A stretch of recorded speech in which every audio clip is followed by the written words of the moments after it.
तुम्हारे रहते हुए इतने आदमी मारे जाए, तुम्हारे रहते हुए इतनी चोरियां डकैतियां हो, बच्चे मारे जाएं, बच्चियां मारी जाएं, हिंदू मारे जाएं, मुसलमान मारे जाएं, सिख मारे जाएं, ईसाई मारे जाएं, तुम्हारे सामने जानवर मारे जाएं, तुम आदमी किस बात के हो? तुमको तो ये हक दिया था, अधिकार दिया था कि इंसान तुम अपनी भी हिफाजत करना, अपने मिलने जालों की भी रक्षा करना, और जो तुम्हारे आस पास में उनकी भी रक्षा तुम करना, तब तुम मतलब मनुष्य कहलाओगे, इंसान आदमी कहलाओगे। और जब तुम अपने मनुष्य कर्मों को कर लोगे तभी तो तुम देवता होगे। तो तुमने तो मनुष्य कोई काम ही नहीं किया।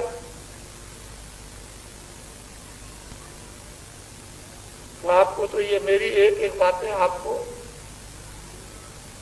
सुननी पड़ेगी, चाहे जैसे भी सुने। इसलिए ये तो दूरदर्शी है जो 5 प्रांतों में इसको चुनाव आयोग के द्वारा मान्यता प्राप्त। इसका कोई भी विधानसभाओं में सदस्य न लोकसभा में, लेकिन विश्व का ये रिकॉर्ड है कि कोई भी सदस्य नहीं 5 प्रांतों में इसको मान्यता प्राप्त है। और सरकार ने, दिल्ली की या प्रांतों की सरकारों ने इस गजट को छुपा करके रखा है कि दूरदर्शी का जो चुनाव आयोग द्वारा मान्यता प्राप्त हुई है 5 प्रांतों में, इसको अगर गजट कर दिया तो अभी जाग जाएंगे और भगदड़ मच जाएगी,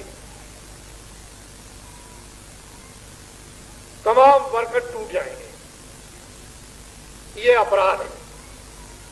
गवर्नमेंट ऑफ इंडिया चुनाव आयोग का अगर गजट आपने रेडियो अखबारों पर छुपा करके रखा है तो ये बहुत भारी अपराध है। ये छोटा मोटा अपराध नहीं है। ये तो इनकी बात, मैं इनको तैयार करना, क्योंकि मुझे तो इनसे कुछ काम लेना, मुझे तो कुछ करना नहीं। इनको तो आदेश देना है कि ये काम करो। तो आदमी तैयार रहेंगे तभी तो आदेश का पालन करेगा। जब आदमी तैयार नहीं रहेंगे, भक्ति नहीं होगी, आज्ञा का पालन नहीं होगा, किसी के प्रति श्रद्धा नहीं होगी, कोई आदमी मतलब मानता नहीं होगा, तो पालन क्या करेगा? ये तो आपको जानना चाहिए। तो मैं तैयारी कर रहा था।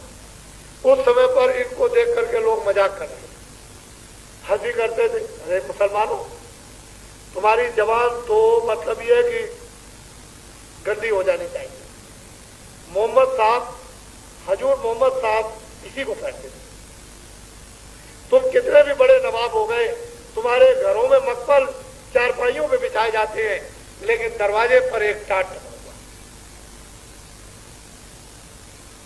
तुम इतना भी नहीं समझ सके मुसलमानों कि मोहम्मद साहब इसी को कहते थे और यही पसंद करते थे।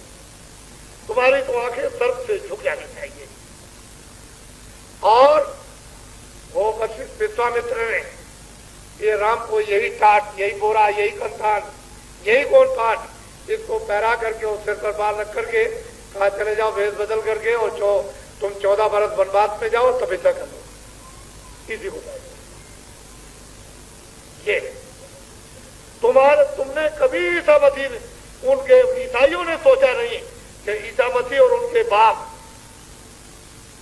उनके पीछे वाले किसी टाट को कहते। और कृष्ण भगवान ने इसी टाट का नाम बलकर भक्त था, इसी को कहते। यही कहा था कि तुम भेद बदल के ग्वाल बालों में चले जाना और वहां तुमको कोई पहचान नहीं पाएगा, नहीं तो मार देंगे लोग।